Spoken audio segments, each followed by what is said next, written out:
in 1878, Debden Dam showed that even the smallest stream can be harnessed to produce electricity.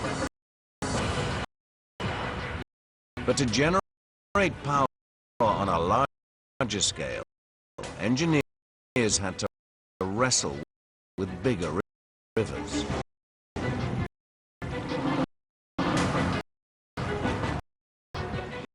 To build a dam that could produce 128 megawatts, French engineers had to persuade the raging Dordogne River to run a new course.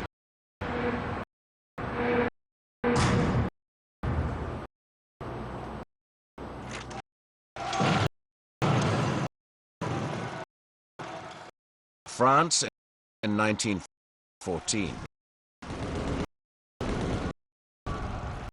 The outbreak of the First World War plunges the country into a deep energy crisis.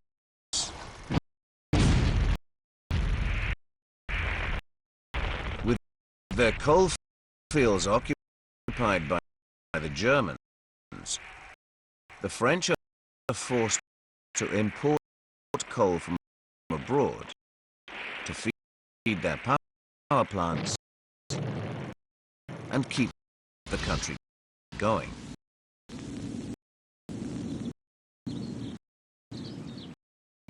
So after the war, they decide to boost the nation's power supply with electricity from a hydroelectric dam. But building a concrete dam in the fast-flowing Dordogne River presents quite a challenge. And this is our mighty river Dordogne, here on the beach. Now you can't just pour concrete into the middle of a river. They wanted their dam here, but in order to get one dam, they had to build three. First of all, a temporary dam goes in here, what's called a cofferdam. That stops the river flowing. You can't just stop it, it's going to go over the top unless you do something different, which is build a diversion channel right round there, and then to stop it backing back up again, you put in a second cofferdam here, and you've got a space in between which you can drain, and it's there that you can build your main dam.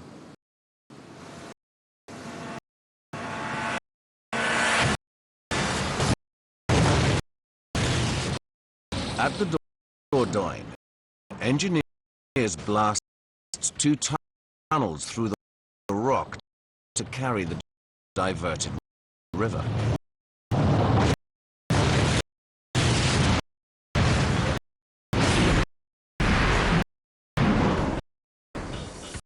They drop steel cages containing rocks into the river to make their temporary cofferdam.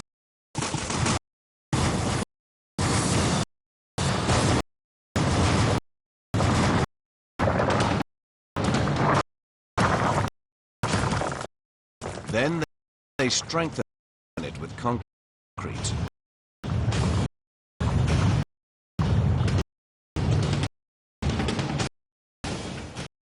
Now as the river behind the dam begins to rise, it drains through the tunnels.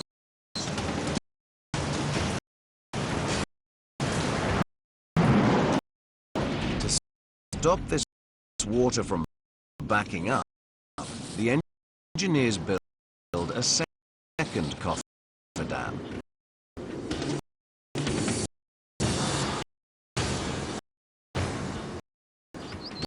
Once the water drains from the riverbed between the dams, it leaves a perfect dry spot to build the main dam.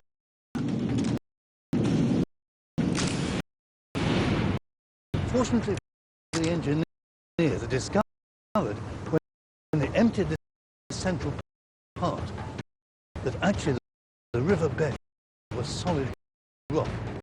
They could build straight on top of it.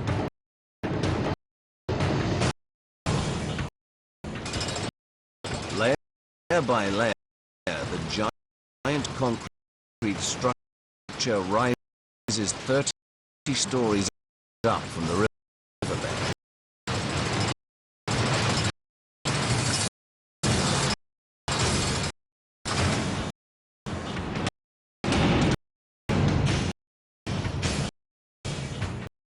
The engineers then close the diversion tunnels and allow the reservoir to fill up and submerge the coffer dams. Their job done.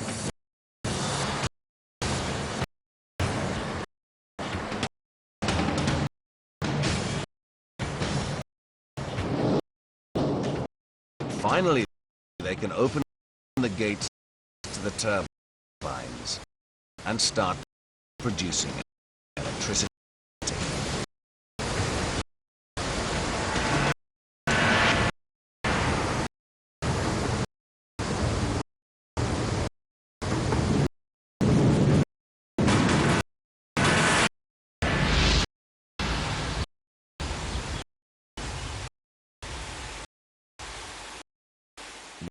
When the Mirage Dam is finished, it produces 128 megawatts.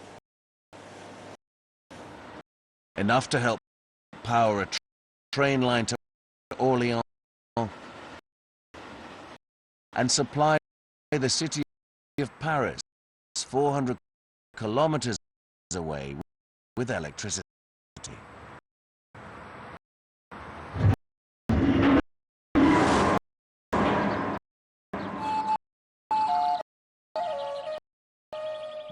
The Yangtze River is over 6,000 kilometers long, and in places several kilometers wide. The biggest river in China. It presents enormous logistical challenges to the dam engineers.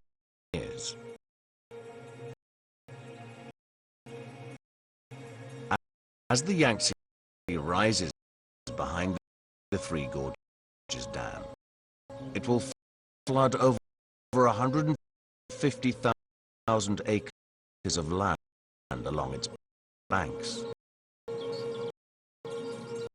So the Chinese have to relocate over 1 million people from the land behind the dam. Thousands of new houses have to be built for the displaced citizens to live in.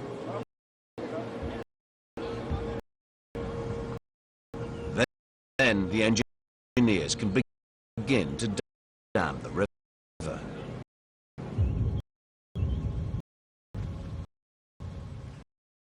We're standing here among some of the rocks and these precast concrete blocks that we use to create the cofferdams to control the river during the construction of the Three Gorges project. Controlling the river to allow the construction of this huge project was clearly a major undertaking. I mean, the Yangtze River is one of the largest rivers in the world, very, very fast, very deep, So building these coffer dams and to allow safe construction was a major operation.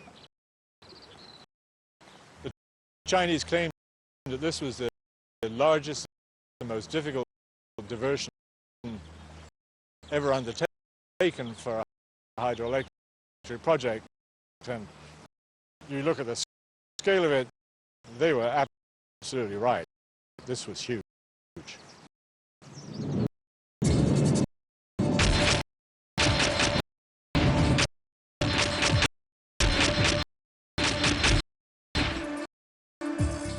The engineers begin work on a series of stone coffer dams to block off part of the Yangtze, whilst leaving a channel open for the rest of the river to flow through. They build the first two sections of the main dam on the dry riverbed. Then they dump tons of earth into the river, and on top of it build another coffer dam, this time from concrete.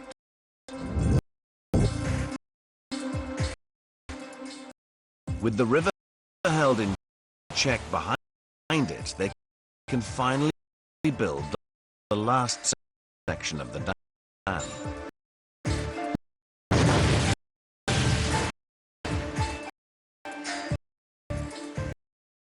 Then they must remove the cofferdam so that water can flow through the turbines of the main dam.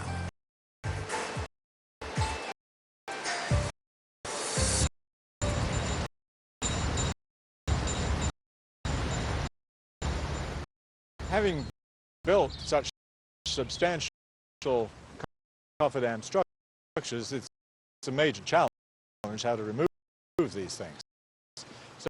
So in the earlier stages, where they were built of very large rocks like this,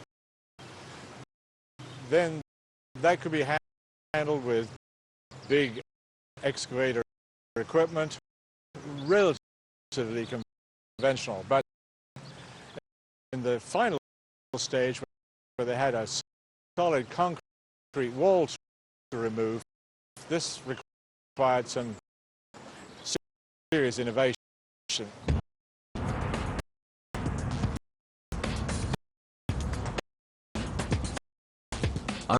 Unlike the coffer dam in Marais, the Chinese version is too tall to simply leave it in place.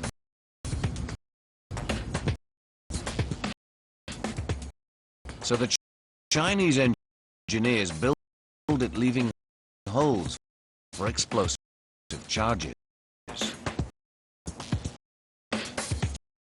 On the 6th of June 2006, they filled them with 190 tons of dynamite and hold their breath.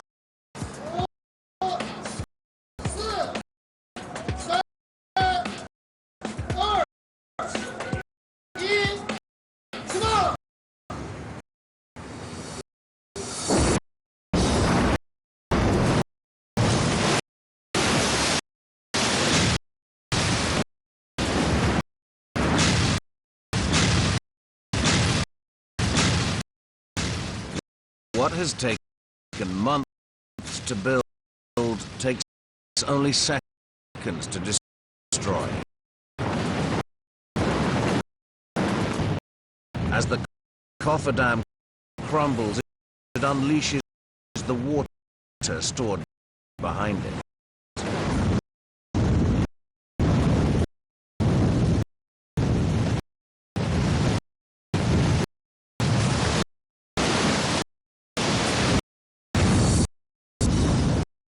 It's the final test for the Three Gorges Dam, and it holds.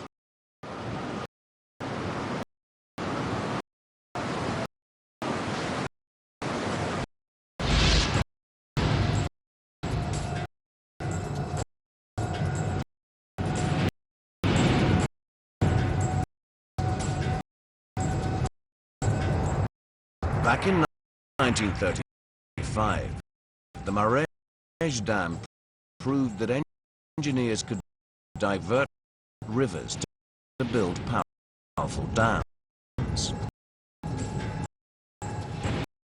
But to break through the 1,000 megawatt mark, American engineers building the Hoover Dam had to take their building material to the limit.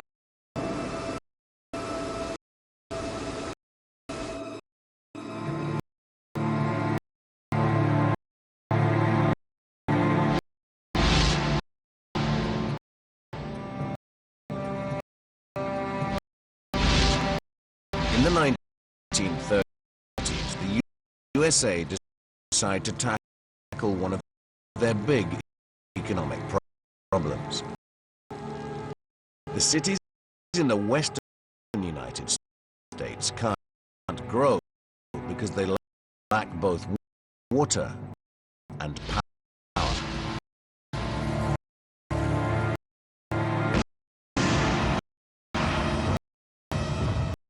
So to break the deadlock, engineers began work on the world's biggest dam, the Hoover Dam. People who worked on it were real, adventurers. There were these guys called high scalers, and they would sit on a plank hung from a rope off the top of the cliff, and they would go along with hydraulic hammers, basically smashing out the cliff face, so that when you poured the concrete up to it, it would fit together well.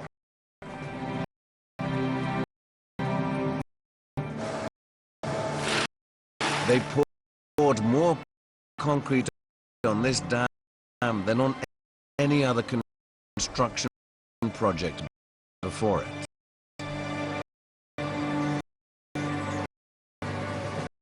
But managing so much concrete can be a big headache for a dam engineer. When you're doing really big concrete pours, there's a very particular problem, and that problem is heat. The first thing you have to understand is that concrete is made up of three basic ingredients. First of all, you have this stuff, which is cement. Now that's the active ingredient. That's what reacts and changes. You have water, which reacts with the cement. And you have this stuff down here, which is aggregate, which is basically stone, in this case sand, which gives the whole mix its strength. Now, when we put this cement in here, what we're going to have is a chemical reaction, a hydration reaction, in fact, and it's exothermic, which means that the temperature of this lot should rise. So let's have a test and see if we're right. Oh, we can see it rising there, and it's already gone up to 15 degrees C, and if we wait around a little while longer, it'll go up some more. What we've seen there is that we do get a temperature rise. It's not much, but actually, when you're in the middle of a great big concrete pour, that heat has got nowhere to go. And so the inside of the lump of concrete gets hotter and hotter and hotter and expands. When it expands, it cracks the concrete that's on the outside of it. And if you're doing a big concrete pour in a dam, cracks are a very bad thing.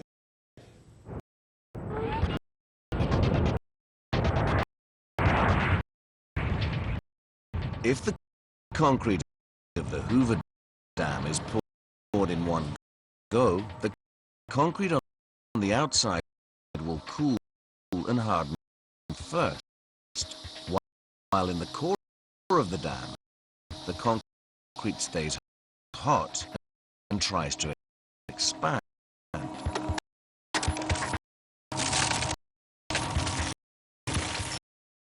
This could stress the concrete and make it crack.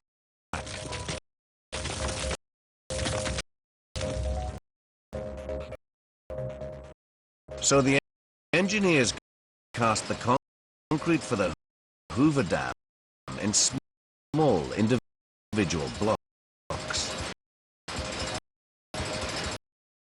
As the concrete in each block cools, it shrinks, but it doesn't crack.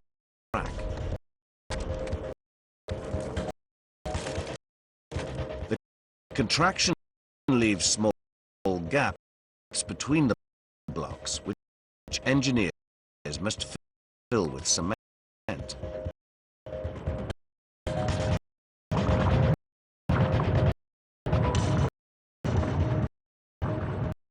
But this clever design doesn't solve all the problems. The Hoover Dam is enormous. I mean, there are 6 million tons of concrete in the Hoover Dam. And if we were able to concentrate all of the heat that's generated by that curing concrete into a single oven, we could cook 500,000 loaves of bread every day for 3 years. This structure, if it was left on its own, they figure out it's going to take 125 years for it to finish shrinking and cooling down, basically. And that's not nearly quick enough. Now, the guy in charge is a fellow called Frank Crow, and they call him Hurry Up Crow because he's a man in a rush. And he says, this is not good enough. I can't wait 125 years. What I'm going to do is I'm going to use the Colorado River to cool my dam.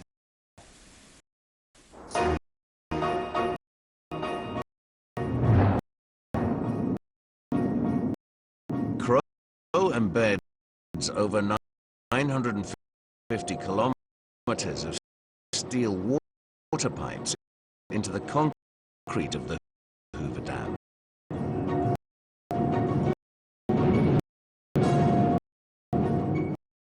He builds a huge water chilling factory.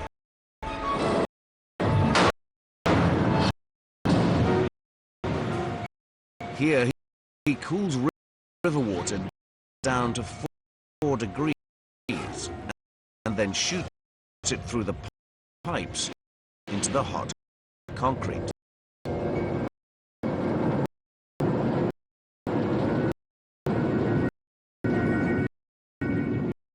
This shortens the cooling time from 125 years to only 22 months.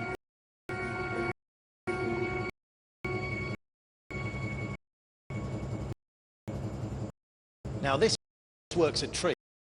All they have to do is finish the dam, cement grout up the pipes, and they're out of there. Fantastic effort. It actually took 5,000 men, only 21 months to build this structure. Not only that, they finished 2 years ahead of time, and they finished ahead of budget.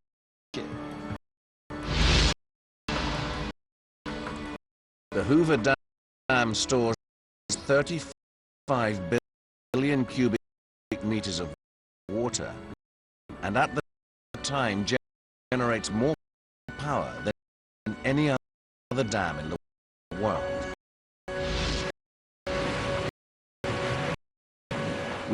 With this magnificent dam behind them, the cities in the American West can finally begin to thrive.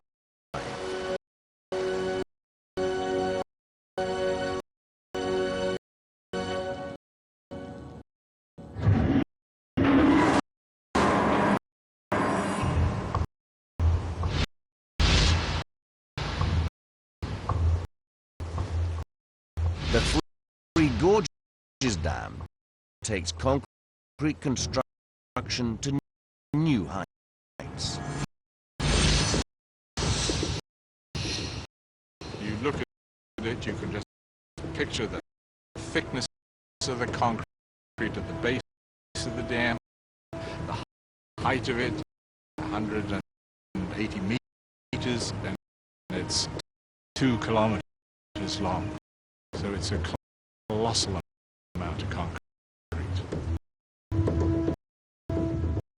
Three Gorges uses 10 times more concrete than the Hoover Dam. So the engineers have to pull out all the stops to keep their dam cool.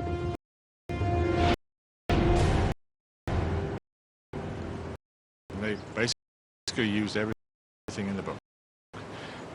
They cooled the aggregates and the materials, the sands, before they put it into the mix. They added ice. They did everything they could to get the temperature down as low as they could before it started to warm up all by itself.